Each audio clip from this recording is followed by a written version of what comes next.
કેશોદ શહેરના જરૂરિયાતમંદ લોકોને ધાબળા, બિસ્કિટ તેમજ ચપ્પલ સહિતની કીટનું વિતરણ કરવામાં આવ્યું હતું। કેશોદ શહેરમાં જુદા જુદા વિસ્તારમાં રહેતા ગરીબી રેખા હેઠળ જીવતા અને જરૂરિયાતમંદ પરિવારો માટે શહેરના સેવાભાવી ડોક્ટર મિત્રો, વકીલ મિત્રો અને ઉદ્યોગપતિઓ તેમજ સેવાભાવીઓ દ્વારા જરૂરિયાતમંદ પરિવારોને દાતાઓ અને મિત્રોના સહયોગથી ઝૂંપડપટ્ટીમાં રહેતા પરિવારોને ધાબળા, બિસ્કિટ અને ચપ્પલનું વિતરણ કરવામાં આવ્યું હતું।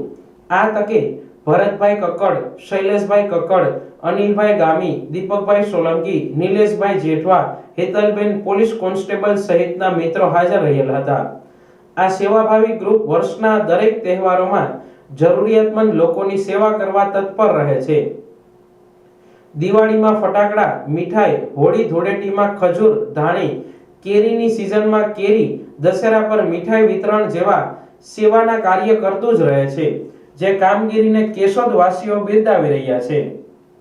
આજરોજ અમે સૌ ગ્રુપ સાથે મળી અને પોલીસ કચેરીએ બધા જરૂરિયાતમંદ લોકોને ધાબળા, ચપ્પલ અને નાસ્તાનું વિતરણ કરેલું છે, જેમાં હર્ષુભાઈ, પછી હેતલબેન, કક્કડ સાહેબ, સોલંકી સાહેબ, ભાઈ જેઠવાભાઈ, વીએસ પબ્લિક સ્કૂલ તરફથી વાહનની સુવિધા, ભીમભાઈ અને હું વીએસ પબ્લિક સ્કૂલના આચાર્ય, અમે બધા સાથે મળી અને વિતરણના કાર્યક્રમને પૂર્ણ કરેલું છે। જય